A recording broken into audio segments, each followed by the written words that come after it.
Why do we want to go to Mars? It's uninhabitable. Are you sincerely trying to save the world? Well, I'm trying to do good things, yeah. I mean, saving the world is... Myriads of tales have been told and retold, which have either been set on Mars or considered what may be possible for its inhabitants. A terraformed Mars and a beleaguered colony running out of oxygen were the settings for films like Total Recall, 1990 and 2012, while in the Expanse novels and television series, there is a tense connection between an Earth colony and a Martian colony.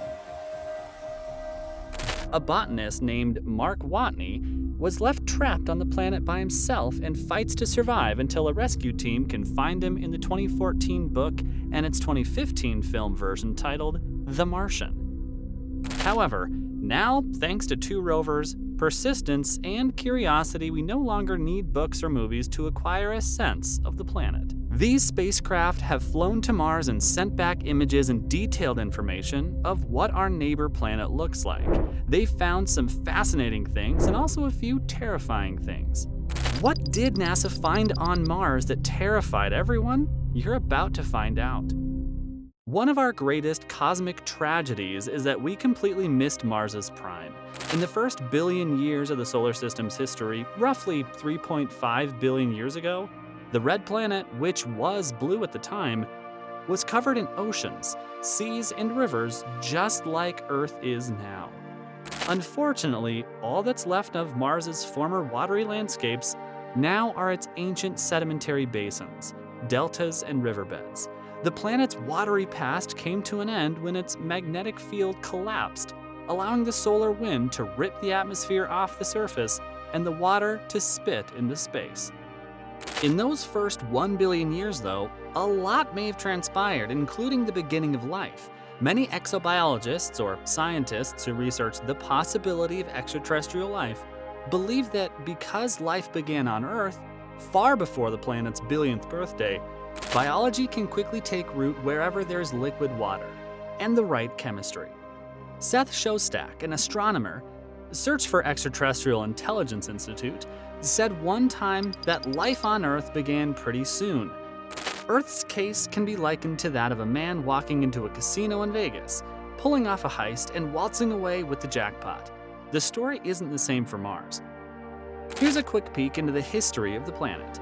The name Mars comes from the Roman god of battle. Deimos and Phobos are two of their moons. Their names refer to the two horses that pull the chariot of Mars, the Roman god of war. Another name for Mars is the Red Planet. This is because iron oxide-based soil, rock, and dust covering Mars, giving the planet's surface a rusty red hue. According to NASA science, this little red rock is one of the solar system's bodies that has been explored the most because everyone's curious about its mere existence. Since we first saw Mars as a star-like object in the night sky, it has captured our attention. Early on, the planet's scarlet color distinguished it from its glistening brothers. Each planet was captivating in its particular manner, yet there was no other tracing a reddish arc through the Earth's skies like Mars. Humans have been exploring Mars since the 1960s to learn more about how planets form, develop, and whether they've ever supported extraterrestrial life. Numerous spacecraft have been sent to investigate Mars since the 1960s. Early missions consisted of flybys, while spacecraft frantically took pictures as they passed. Later, probes were launched into orbit around Mars, and more recently, rovers and landers have landed there. Over the following decades, as orbiters returned considerably more detailed data on the planet's atmosphere and surface, the theory that Martian canals were built by an extraterrestrial civilization, a theory that had been widely accepted by scientists since the late 1800s, was finally discredited. The little world possesses the greatest volcanoes in the solar system, and one of the largest canyons yet seen, a chasm of the length of the continental United States. which was also disclosed. Its plains are frequently covered in dust storms, and localized dust devils are caused by wind. NASA's Viking 1 and 2 were the first spacecraft to successfully operate on a planet's surface in 1976, and they continued to send back images until 1982. They also performed biological tests on Martian soil to find evidence of extraterrestrial life, but the results were inconclusive, and scientists are currently debating how to interpret the data. Everything we've learned about Mars over the past century points to the possibility that microscopic life may still exist on the planet today, having once been quite capable of supporting ecosystems. Only unmanned spacecraft have visited the red planet thus far, but that may soon change. By the 2030s, NASA hopes to send the first humans to Mars. Spacecraft can travel between Earth and Mars in around half a year, once every 26 months, when Earth and Mars are aligned to reduce costs and trip durations. One of the most recent of these conjunctions, in the summer of 2020, is when Earth's space agencies launched missions. These three nations launched spacecraft to Mars during the window: China, the United States, and the United Arab Emirates. The United Arab Emirates launched its HOPE spacecraft on July 20th. The United States launched its Perseverance rover on July 30th. In February 2021, the Perseverance rover made its initial Martian landing. And now, according to NASA, the rover has gathered more proof that the wager might have succeeded on Mars as well.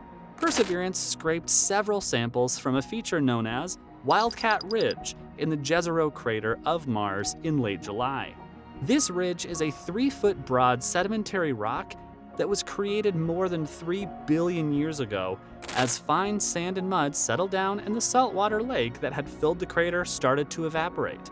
SHERLOC, short for Scanning Habitable Environments with Raman and Luminescence for Organics and Chemicals, is an onboard instrument that Perseverance used to analyze the samples.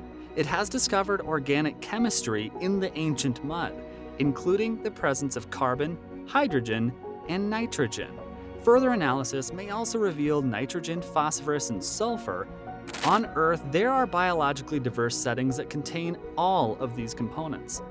Significantly, the organic material was discovered in a sedimentary rock that is known for holding remains of extinct Earth life, and it shouldn't be glossed over. Thankfully, it wasn't. Scientists on the research, including Ken Farley of Caltech in Pasadena, California, concluded that the sand, mud, and salts that presently make up the Wildcat Ridge sample were deposited in the past under conditions that might have supported life. This is good news. What is less good news, or rather news with lesser immediate gratification, is that it will take a long time before scientists can determine whether the components of Martian biology indicate the long ago or even current presence of Martian biology. The capabilities of Perseverance's array of instruments are constrained, and the materials the rover requires must be closely examined by scientists in a lab to seek such undubitable evidence as ancient microfossils. In an attempt to store the Martian soil and rock in its investigation, the rover is outfitted with 43 titanium sample tubes. 12 tubes have been filled and sealed thus far, and all of them will eventually be laid down at an identified location on the Martian surface. The Mars Sample Return Mission, which will be launched by NASA and the European Space Agency, ESA, as early as 2028, and will use a lander to collect the tubes, send them back off Mars, and then transfer them to an orbiter that will return them to Earth. Naturally, NASA's ultimate goal is to send people to Mars, who are better equipped to carry out this type of job locally. But in this case, the long-term element is crucial. Wait until the mid to late 2030s to search for boot prints on Mars. Our best chance of determining whether or not our formerly watery planetary neighbor was a former alive neighbor is the sample return scenario. The recent discovery of Perseverance suggests that the answer to the question might be yes. The aim of all these discoveries and explorations on Mars, however, is migration. The amount of uninhabited area that may be made habitable on our planet is enormous. Why put oneself through such hardship for a planet where not even the toughest cells could survive? Mars's protective magnetosphere and atmosphere are no longer there, and the cosmic radiation that is now close to its surface will make survival more difficult. The body of evidence points to the possibility that liquid water was present on Mars' surface during the ancient Noachian period, making it potentially habitable for microorganisms. However, the presence of liquid water does not always imply the presence of life. Nonetheless, scientists hope that someday humans will be able to live on Mars and become an interplanetary species. The stoic American government space agency, NASA, last year proposed a potential move to Mars, and Elon Musk said that by 2026, SpaceX would take the first batch of humans to Mars. All the resources needed to be deployed are to be made available at that time to make their transition seamless, but many variables still haven't been accounted for. Will Mars be ready for inhabitants by 2026?